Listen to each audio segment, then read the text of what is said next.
Saturday. Such an innocent little word, isn't it? The day people wait for all week. The day they think belongs to freedom, fun, laughter, chaos in the streets.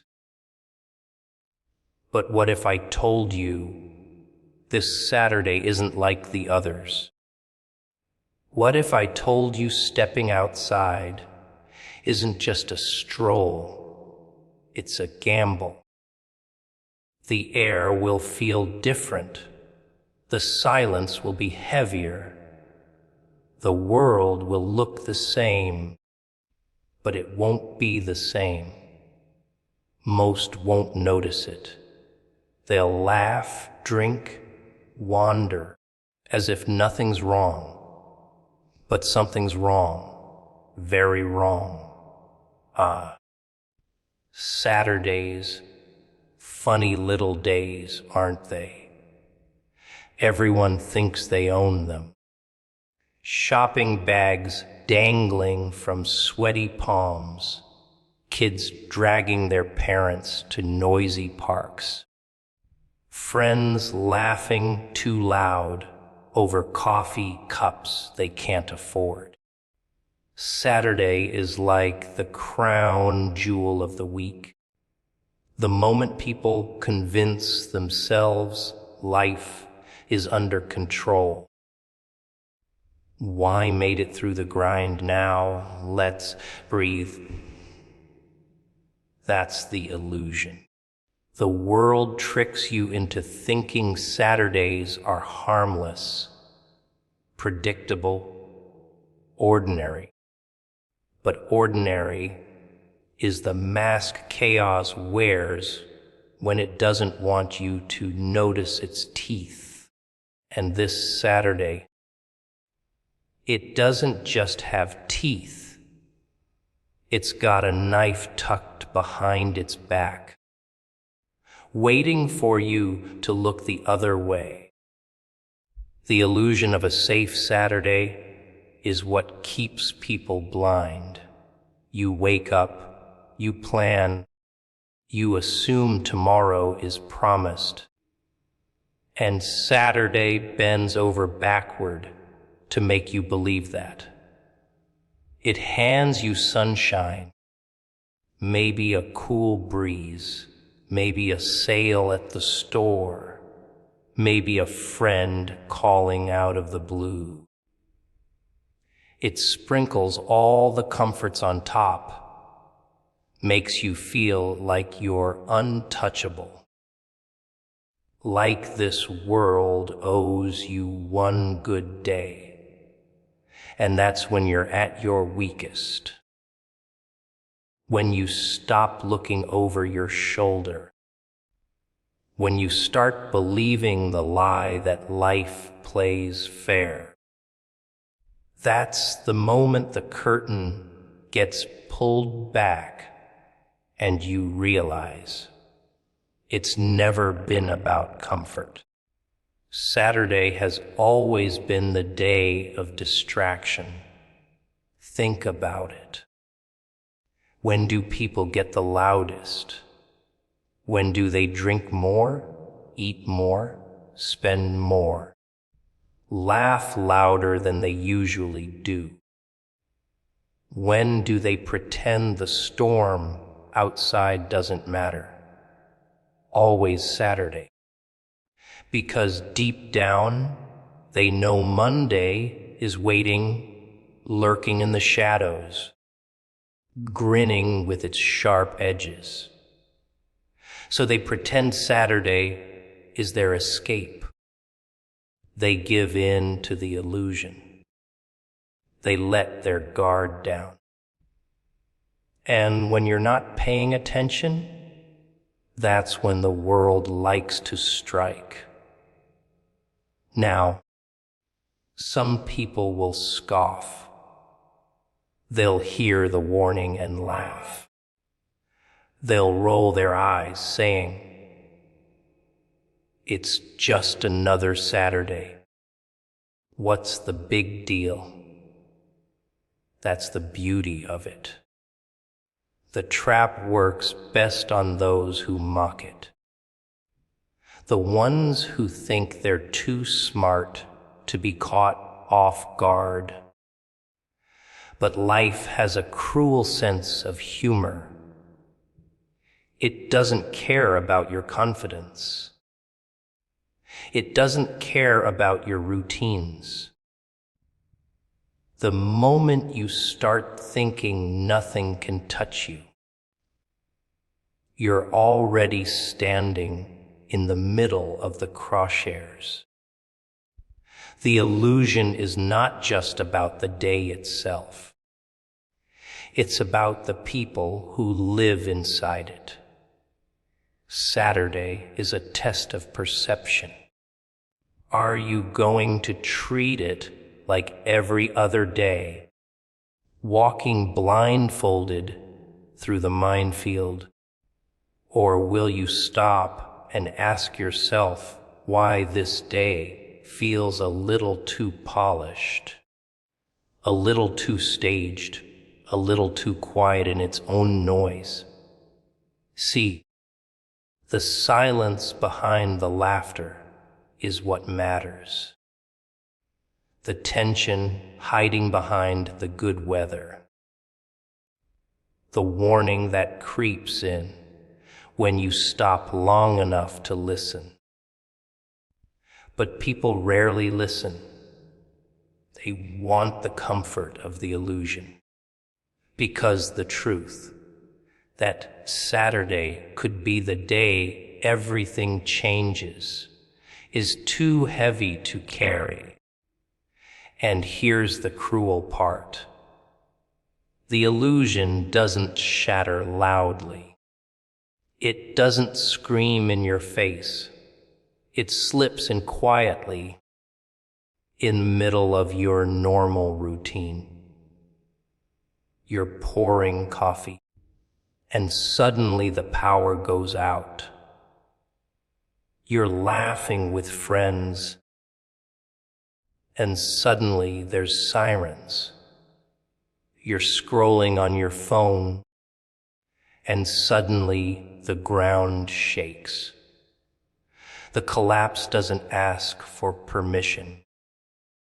It doesn't wait for you to finish your fun. It cuts through the illusion like glass breaking in a crowded room. 1 second, you're comfortable. The next, you're staring at the pieces, realizing you should have stayed inside when the warning whispered through the noise. So, the illusion of Saturday, it's not just dangerous, it's seductive.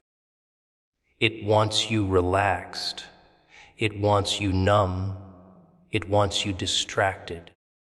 It wants you blind to the cracks forming underneath your feet. And if you're not careful, if you're too busy chasing the promise of an ordinary weekend, this Saturday might not just be another day on the calendar. It might be the day you learn the hard way that nothing was ever ordinary to begin with. People don't realize how fragile their routines are until the floor caves in. They think life is built on solid ground, steady, predictable, like a staircase that will always have the next step waiting. But the truth, the steps are rotten, and one wrong move sends you tumbling. And here's the sick part. Most of the time, the collapse doesn't come from the outside. It comes from inside.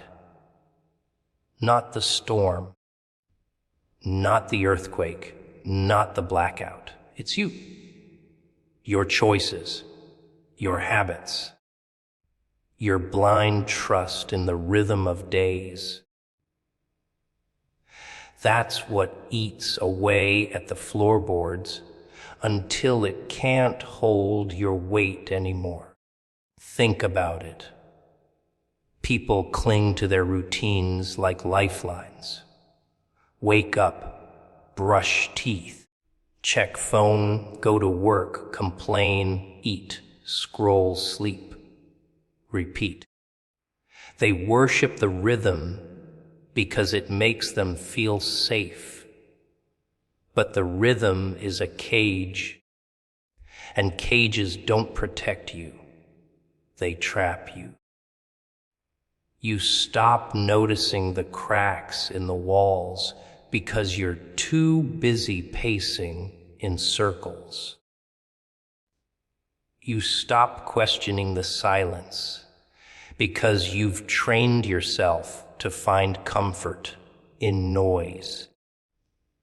And when the warning comes, subtle, sharp, maybe even obvious, you ignore it. You shrug it off because it doesn't fit into your carefully scheduled loop. That's the fatal flaw of routine. It blinds you to the fact that the world isn't following your schedule. And when the collapse comes, it doesn't knock politely.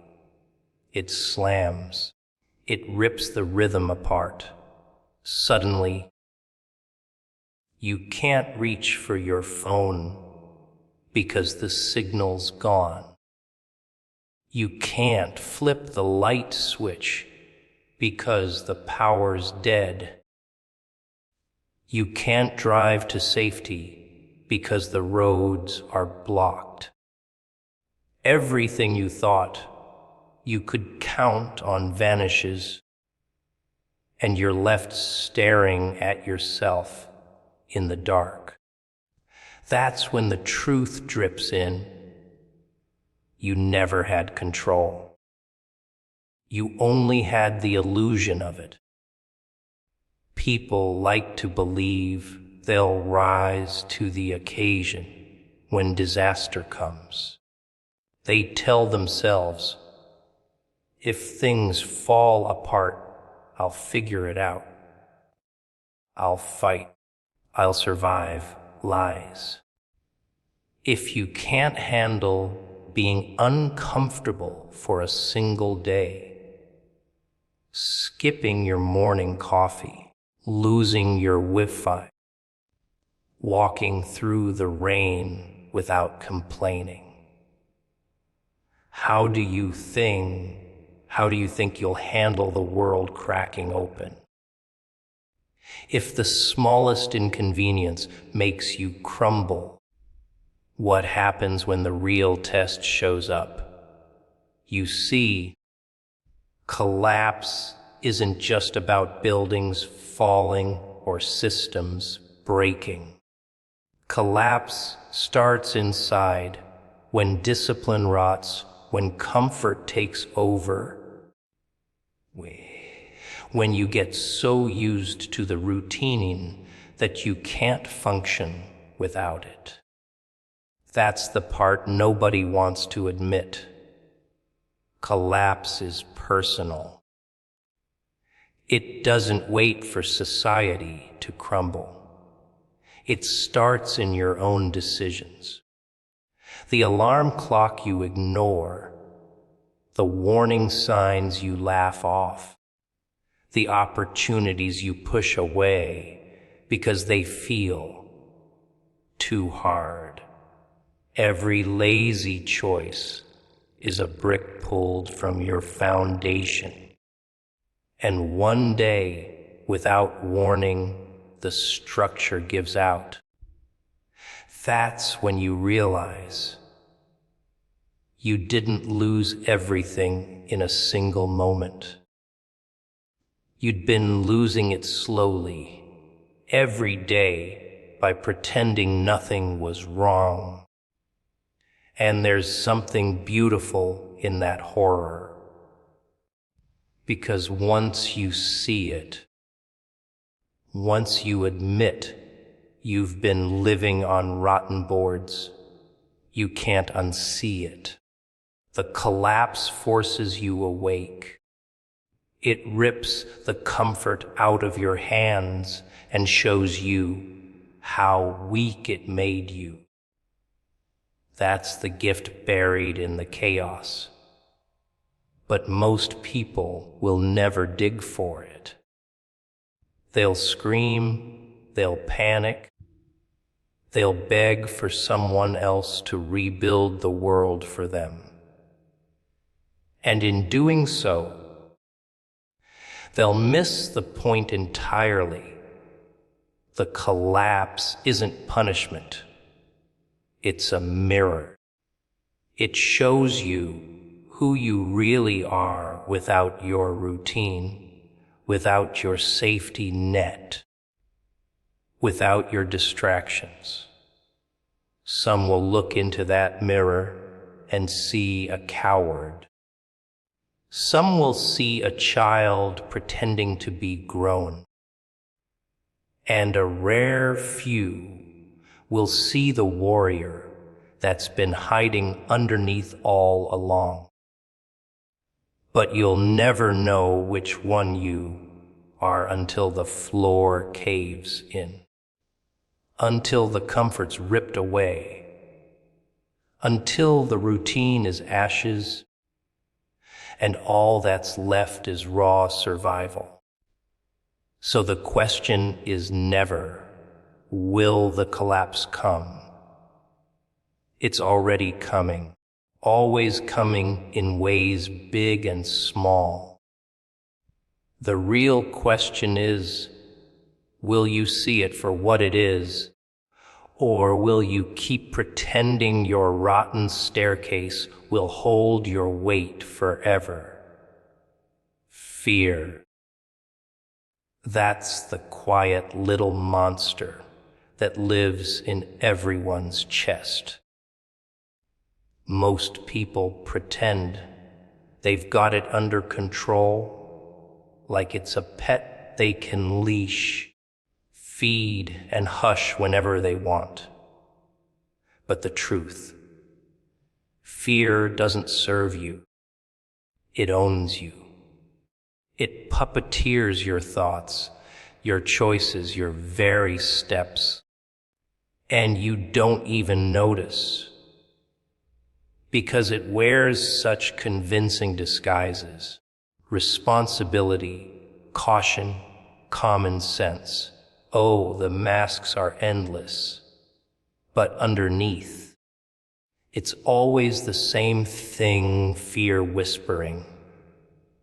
Don't move. Don't risk it. Don't change. Fear is clever. It doesn't always scream. Sometimes it whispers in the sweetest tones. You call it being realistic. You call it waiting for the right moment. You call it protecting yourself.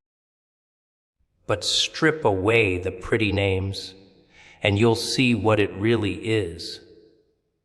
A chain. A chain you wrap around yourself day after day, until you can't tell whether you're locked inside or you're the one holding the key. And the funniest part, most of you polish those chains, proud of them, proud of the weight that keeps you from ever leaving the ground.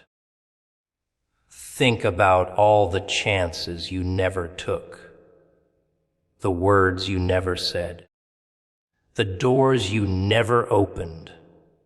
You tell yourself you were being smart, careful, patient, but deep down, you know, it was fear. Fear told you it was safer not to try.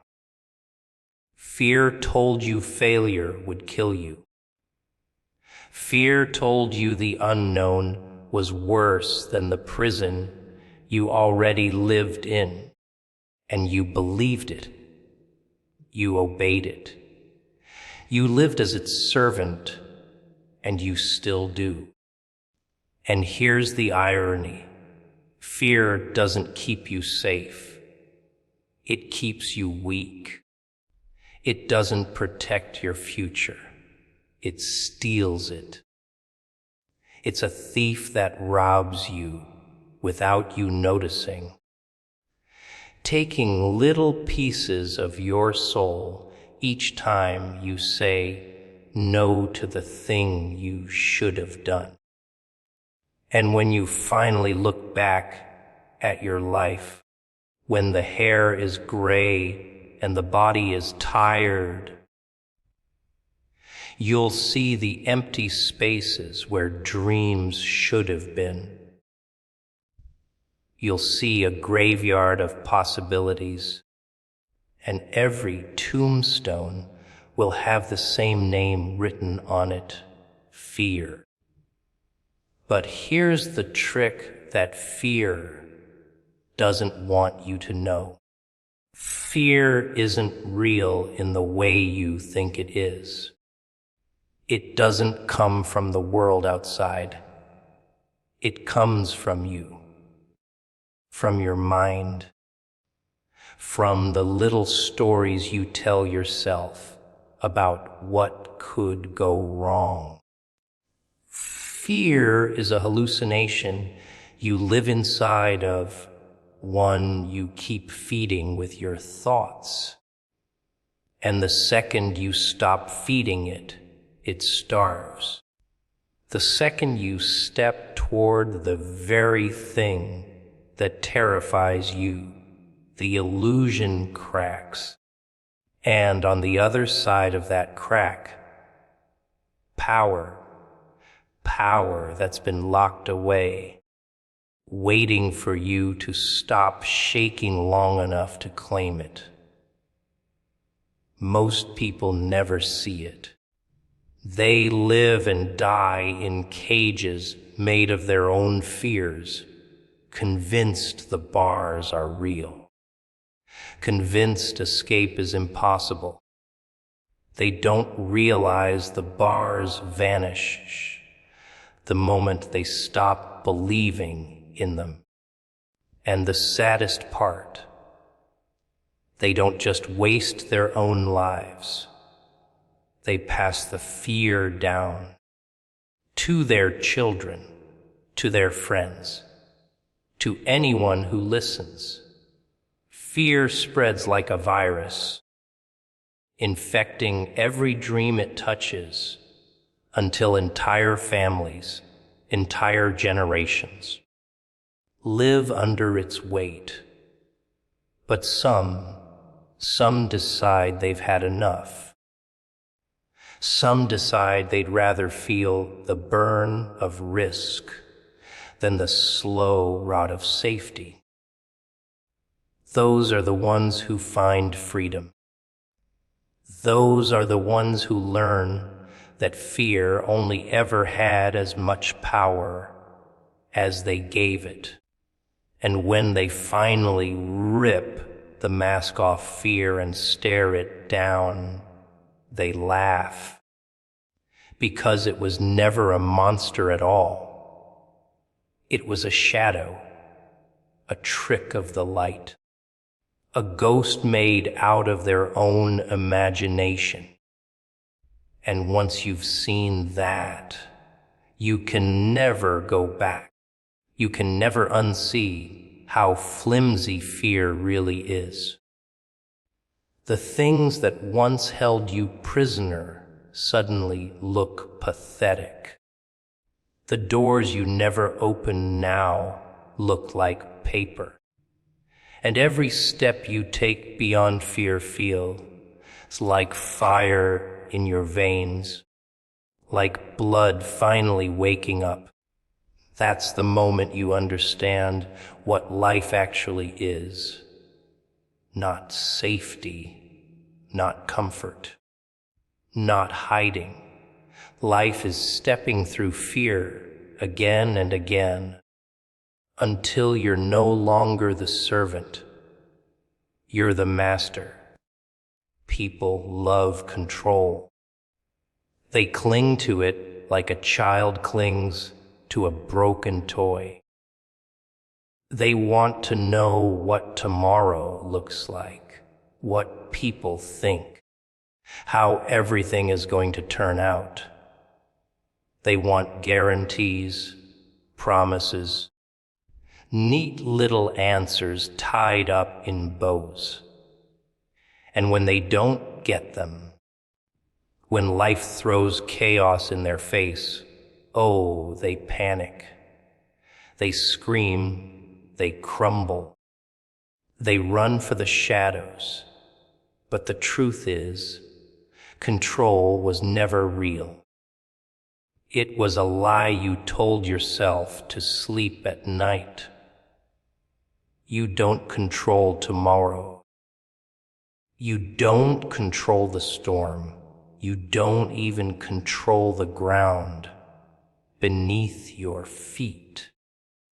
And yet, you behave like the world owes you